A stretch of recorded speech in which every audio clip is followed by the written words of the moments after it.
We are live.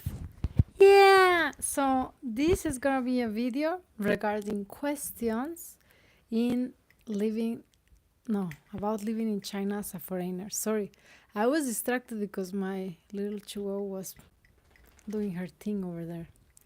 However, I'm very happy to be here. Welcome to another live stream from Mexico with love with Mar. Yeah, where are you watching from? Recently, we have some new subscribers and more comments about me being back, that you guys are happy to see me and such and such. So that's a big thumbs up for me.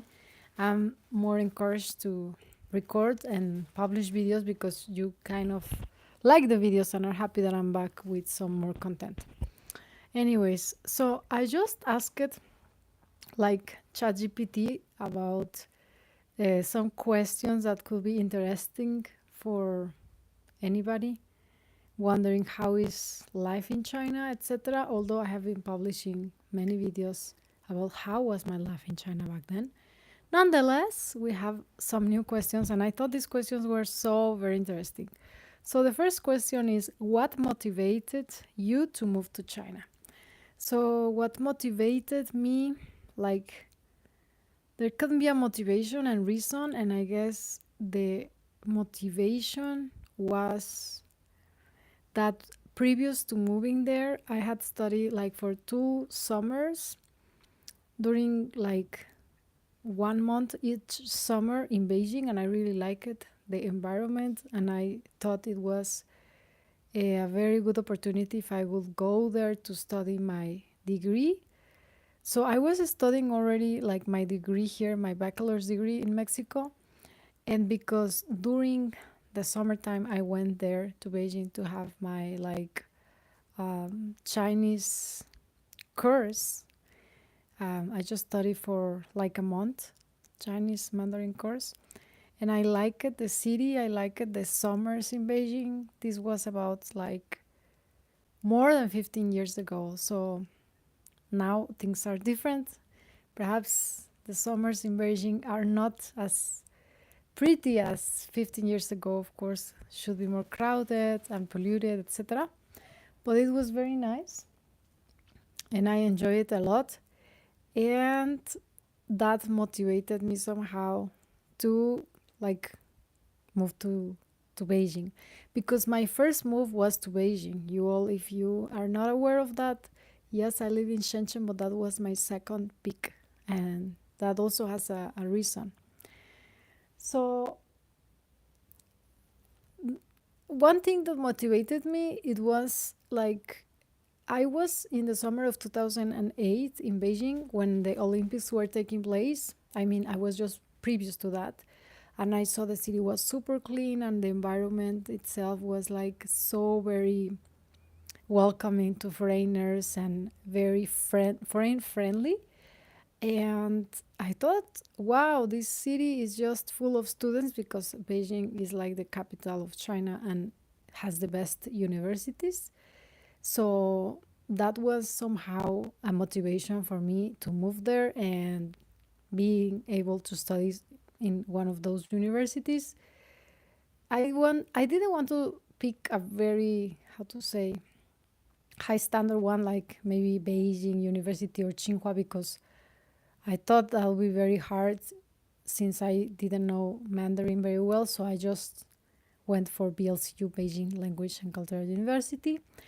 And I was very happy with my choice because in that university I could be able to make friends with a lot of other foreigners that were studying there as well. And the dog is making some noises, sorry. Anyways, it's so funny because sometimes when you're watching a YouTube video, many times I don't even care about the noises or the whatever that is happening surrounding the YouTuber. And just when the YouTuber mentioned, like, sorry about the airplane, sorry about these noises, sorry about that, you kind of like notice that. But previous to that, you were so into the talk that you wouldn't like mind those little things like noises or the airplane passing by or the dog barking. It's just whatever is life. Sometimes people, we I include myself sometimes, want everything so perfect. So it somehow bothers us. And once we mention it, you guys notice it. But previous to that, everybody's like enjoying the talk. Um, so, okay, that was the first question. What motivated me to move to China? It motivated me that I was there just previous to the Olympics 2008, and everything seemed so clean. Everything around the city, somehow it seemed like foreign friendly, and the universities, the biggest universities and top-notch universities, like on a even world scale, were there in Beijing. I saw a lot of students. I was also living in a dorm in Caijing Daxue, that was like Beijing Finance and Economics University. I made friends with some foreigners there, some people from like Mongolia, Vietnam, and I thought, wow, this place is super foreign friendly, so it's a great choice to come here and study the language, get to know the city. The city itself was so, how to say, like very, very, the energy of the city, I really liked that. Hello from Colorado. So, yeah, that in general, that is what motivated me somehow to study Chinese and to like be able to live in China afterwards. I didn't have such a plan, like I'm gonna be studying here and I'm gonna do this and that. I was just thinking I will have my uni studies here, like my bachelor's degree, and afterwards I didn't have like a plan, anything very detailed. I just thought it would be good to stay there and know Chinese, and opportunities will come somehow. Okay, number 2. Which city in China do you live in, and why did you choose that location? The first city that I chose, it was Beijing. Why? Because it was the city that I visited when I was doing my summer studies, Mandarin summer studies. Previous to moving there, I did go for 2 summers there. And why did I choose that location? As I mentioned, because of it was a capital city, and it was just a very pleasant environment for me when I was there as a student. There are so many different universities all around Beijing, so it's like students' paradise, I guess. Um, I went there after I moved there. After I decided, I went to the Caijing Economic and Finance University. Sorry, that was for the summers. And then when I moved there, BLCU was in the area of Udauco. And in that area, there are so many like students from all around the world. There's also Beijing University very nearby. No, Tsinghua University, and so many different universities. So it's just like students' paradise, because you can get to know so many different students from all around the world, even from like China itself, from all around China, that are based there in Beijing and living in those university dorms and studying different paths of life. Like let's say some are studying medicine, becoming doctors, some others law, some others are like language, etc. So it was super fun, and I thought, like, if I could go back on time, I could go back to my time when I was studying in BLCU, Beijing Language and Cultural University. I was living in dorm number 15, students dorm number 15. Right down there was like this restaurant called Hope. And yeah, that was a very good time of my life. If I could go back on time, I will choose to go back to this very moment. Oh, but by the way, let me say something. When I first moved to China, to BLCU, I mean, when I first decided to like move for real, I moved in February. And previous to that, I just was in Beijing for the summertime, and it was 2008 and 2007. So summertime compared to wintertime in Beijing is very, very different. Like summertime is full of flowers, everything was very clean, especially because of the Olympics. They tried to put everything all together, like for the foreign media to appreciate how beautiful the city was. So when I went there in 2009 of like February, there were no leaves in the trees, there were no flowers, there were no blue skies, no sun in the sky, etc. So it was kind of depressing. And when I landed and I first uh, just went to the university, kind of regretted it. I was a little regretful about this decision because I thought it was somehow not what I expected or not what I've really seen when I was there during the summertime. And it was super cold.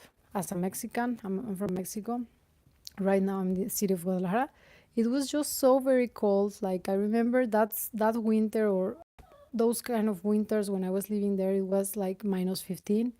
So I didn't experience this temperature, like this climate condition previous to moving to Beijing. Mm, ¿Cuántos idiomas estudias? I You listen to the dog crying in the back. It's just getting on my nerve now because I don't want to live the life and I don't want to move and I don't know what she wants, but okay. So I can speak Spanish, Chinese, English. I'm not very confident to even say I can speak English, but I can communicate or I try to communicate in English. Hopefully you guys are understanding my English. So that is why I chose like Beijing. I told you these reasons. Um, the university lifestyle, the university arena that they had there. Your English is perfect, and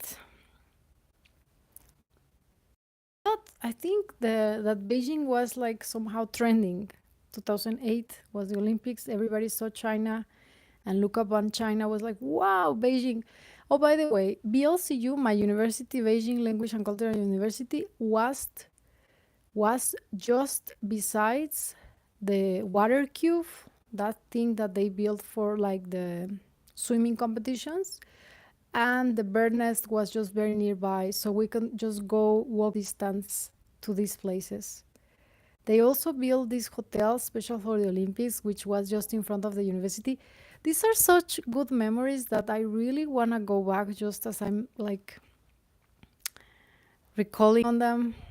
It was some of the best time of life because at the at the same time when I arrived there I was kind of disappointed because of the weather conditions and the gloominess of the city compared to the summers that I was there before. It just didn't seem so happy and pretty, didn't look that bright.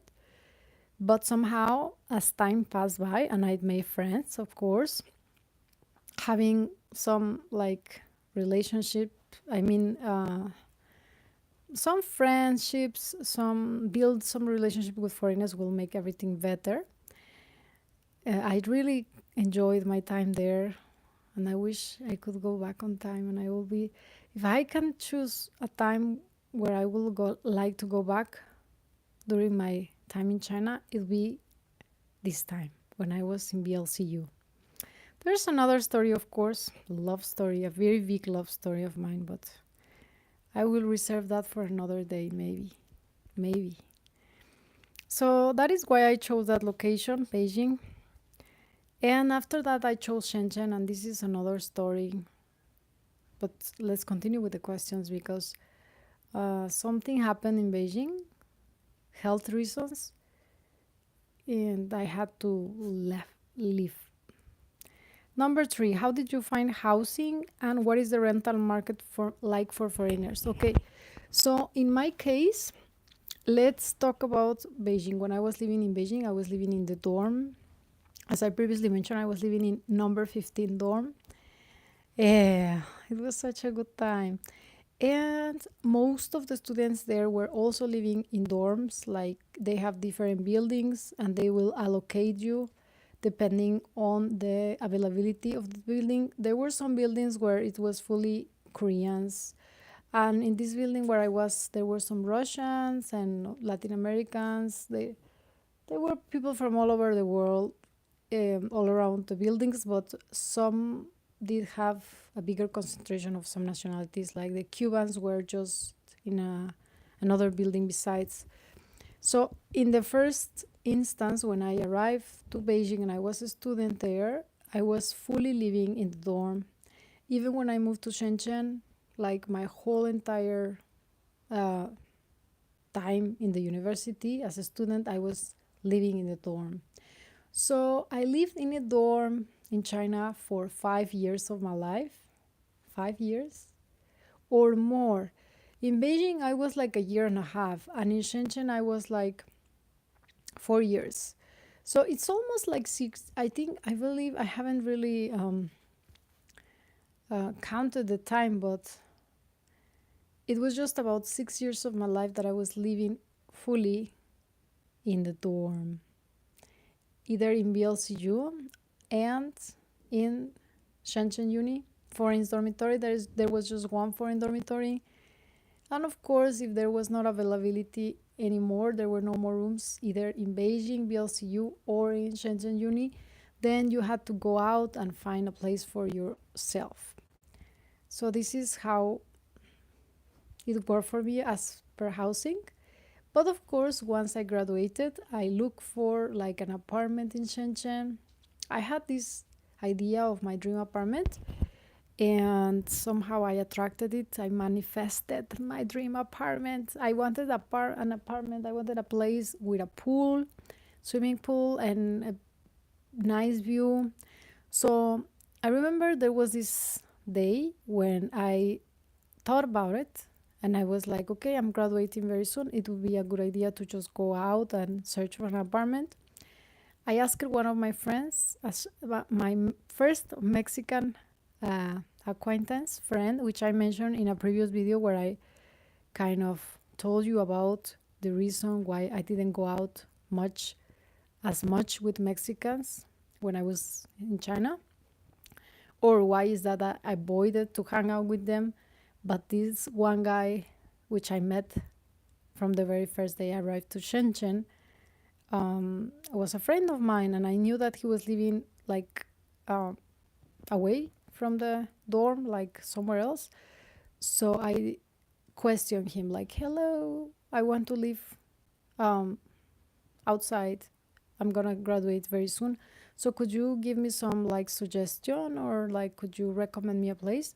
And he was very kind as always, and he was like, I'm living in this area which is called Ganxia. If you know Shenzhen by now, you must know what is Ganxia. Ganxia, it's amazing. Now it's looking like a perfect shopping paradise. It's like a big complex with a lot of restaurants. It's a luxurious place. It was not like that when I was living there like 10 years ago. However, this guy told me, I'm living there, it's a great place. And especially if you want to be nearby Huachanbei Market, like the electronics market, it's just a great location to be. So you can come with me today and get to know the place. So I agreed. I remember that day. I went to the apartment, to the building, and they showed me like 3 or 4 places, and I really liked one. And I was like, wow, this is my dream one apartment. I think this is for me. And that same day, I took that apartment and I rented it without looking at any more other options, because I knew it was for me and it was just very easy. So I think it was because in previous years I was more recipient to get things the way I wanted. And once you have fear or you have some blockages, your mindset somehow stops from receiving such blessings or such easy like flow of life. So that happened that day. I rented my apartment, and that's how it worked. I went just directly with a friend of mine to ask about suggestions, so he recommended this place. But of course, if you are living in China, if you want to move there, there are some agents which will work upon commission, and you can just ask them to show you places, or you can just ask your country community or the foreign community about the area that you are kind of looking for. Let's say one bedroom apartment, I have a family, I want to live there, I want to live in the city center. It really depends, and you can just be open to suggestions. So yeah. Okay, what was the rental market like back then when I was living outside the dormitory in this apartment that I'm telling you in Gancia? The price was about 5,500 renminbi, and I just know that the last I know about it, it was like raise rent raised it somehow to 8,000 maybe. Nowadays, I'm very unaware of how much rent is, but that was if I'm eating, which basically means one room with one living room. And that was perfect for me. I was single. I mean, I was living by myself, and it was a good place. I lived there for like how many years? I forgot, but anyways, it was a great place. I loved it, and I'm not sure if I will live there again, but yeah, the places now there in Ganxia are great. So I would like to live in China again. Yeah, why not? So number 4, what has been your experience with the language barrier? Okay, I believe that if you do not know the language Mandarin, um, the language barrier can be huge because it's not just all about language, but more also to do with culture. So there are so many cultural idioms or cultural I um, ways of people to communicate that is not just about the meaning of the words, but like culturally the meaning of the words. So if you don't get to understand the language, you are you will fall short on understanding the cultural meaning of them. Yeah. And therefore the language barrier, still there's a language barrier when it comes to, I mean, there is so much to know in Chinese language. I feel like even in English, as you can see in my English, all vocab, grammar, pronunciation, speaking is not as at its best, but I'm trying, yeah. But in China, in Chinese, Mandarin really works so different. It's just like there's so much to know, like Chengyu, like these idioms, like 4 syllables words which have a whole meaning, and there's also some like Confucius kind of knowledge. So there's always a lot to know, and I don't feel like I can say I'm fluent and I am just very comfortable just walking in China anywhere. Yes, I am comfortable to the point that I can speak, listen, and communicate, but I feel I still there's a lot way to go. There's a long way to go. Sorry, you see. So the language barrier, it's huge. Sometimes people, for example, let's say they will be like, "Have you eaten?" And you are like, "Wow, no." And I'm thinking to myself like, this guy, especially if it's a guy, is gonna invite me to have dinner, to have a meal. No, he's just asking that because it's a way of greeting you in the street.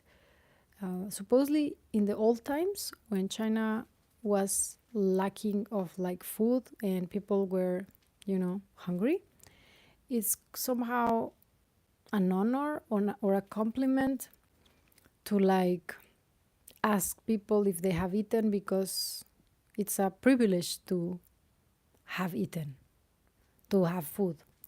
Therefore, they will be asking, "Have you eaten?" And people will be like, I'm not sure what would they ask back then, but anyways, they still ask this question. And the first time they asked me, I was very unaware of why they asked this, and I thought upon my culture, Mexican culture, if a guy asks you this question, it's very likely that he wants to take you out on a dinner date or a meal date or somewhere. And since some guys asked me this, I was like wondering and thinking, guessing they will be asking me out to have a meal. And right away, when I was like, no, I haven't eaten, they will be like, eat fast. It's already so late. And I'm like, wow. And yeah, so this is kind of a language barrier in the sense of you got to understand the meaning of have you eaten, but you don't really get to understand what is the real meaning of it. So it's not like the meaning, but how they use it as a greeting phrase and not as a real literal question per se. So there are so many this kind of cultural, how to say, day to day, daily used phrases, which are still somehow, you know, unknown for foreigners, although you kind of understand or pick up a little bit of Mandarin. I believe the language barrier for me, I will call it, I feel maybe on a scale of 1 to 10, how comfortable I'll feel if I'm in China, I'll feel I'm an 8. I mean, I'm not that uncomfortable, but I'm not super smooth. So yeah, 8. Have you learned Mandarin or another local dialect? If so, how has this helped you? Yes, I learned Mandarin even previous to going and moving to China. I studied here for like about 2 years, extracurricular like Mandarin classes. The thing is, like when I was there, I just realized it. I didn't study at all because my pronunciation was not great and I couldn't be understood by them. So, nonetheless, I knew the words, I understood, I was a good listener, just like it happens to any other language. You can listen and you can understand, but whenever you want to speak, if you lack of the practice, it's harder than any other language skill that you have from a specific language that you're learning. So this happened to me once I arrived to China. It was very hard for them to understand me because my pronunciation was very not proficient. Especially that you must know by now, in Mandarin they have 4 tones like ah, ah, ah, ah. So it was very confusing for me to,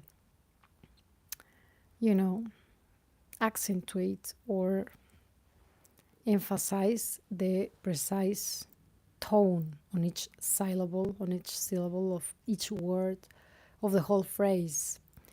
And therefore, somehow it was a little bit frustrating. Still is to some extent sometimes. But I feel right now I'm much better. For example, let's say before I'll be like, 你好,我叫麦琪. And I know that the correct way to say it is 你好,我叫麦琪. Somehow it sounds strange for me to emphasize that much, but it's the way you have to do it in China. So yeah, I guess in English and Spanish it's a little bit different because in English I can be speaking just like this in this like very plain tone and you guys are able to understand me. But in Chinese it's not the same and somehow it's a little bit extra effort. You have to do some, it's a little bit, it's not hard, but it's just you have to go this extra mile to be emphasizing tone by tone. And you cannot just relax and speak like this, very soft and quiet. I guess you can. 我觉得你也可以，但是 yeah, it's also possible. Nonetheless, you have to still think about the tones and bring the tones to the table, otherwise they will not understand you. So I didn't learn any other dialect. I was living in Canton because Shenzhen is part of Guangdong province, but I didn't learn Cantonese. So I don't know if that's a not very good point for myself, but yeah. But it does help a lot if you're moving to China or if you're living in China. If you're doing business with China, it's not necessary. But if you are living there, no matter what kind of job you are like realizing, or you are, no matter the position you are taking in China, my advice is to learn the basics and pick up from there to wherever is that you can arrive, to wherever is that you love you too. Okay, are you enjoying this life? If so, please give this video a thumbs up. Sometimes I just feel I'm speaking. What cultural differences have you noticed that surprises you the most? Okay, there are so many cultural differences. One is that, okay, I'm not gonna be like, how to say, listing them upon relevance, or just whatever comes to my mind. Okay, it doesn't matter, maybe this is not really important, but this is what I'm just recalling right now. So in Mexico, we get to shower in the morning. I guess in the USA also, usually people get to shower in the morning. And in China, it's very weird because they don't get to shower much in the morning. They will be showering at night. And it's just a little bit weird. In the mornings, they will just go out to work or to do their endeavors without like really going to the shower.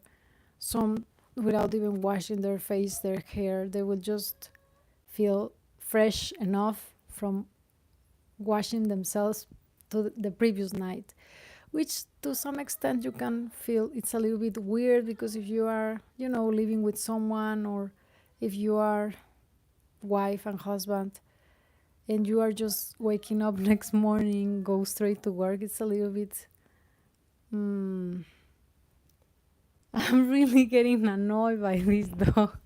Can you hear her on the background? Okay, I am being very tolerant. um, So this is one. A second other cultural thing, it's like, maybe for me the exotic animal display on the menu, or the exotic, like the way they will get their food, fresh food on the spot. They will just and serve you the whole entire animal. Another one is that, what else? There are so many. Let me think about cultural differences. Yeah. Have you noticed that surprises you the most? Yeah, maybe in the Guangdong area or Canton province, they will eat a lot of different exotic animals, or they are very well known because they eat whatever that moves as an animal. So this is kind of sometimes annoying to see, or to, yeah, just alive animals on tables, and how they mistreat, or the treatment towards animals, that was not very, I mean, it's not a cultural difference, because also in Mexico this might happen as well, but it's just not seen. And what else? Okay, what has been your experience? Sorry, how do you navigate daily life, such as grocery shopping and transportation? So, grocery shopping is, we will go to supermarkets. There were international supermarkets as well as like, Chinese supermarkets. So, why are they like, you know, called like Chinese supermarket or international supermarket? Usually in the international supermarkets, you were able to find some international or foreign brands, foreign foods, foreign brands, as for like, let's say, even, let's say, other countries kind of imported goods, either gourmet or not gourmet, commercial. And in the Chinese supermarket, it was very like more Chinese. It was not as many options, as in the foreign supermarkets. So, for example, in the Chinese supermarket, they will have like these spices and all these kind of even livestock there, which I didn't enjoy, like fishes.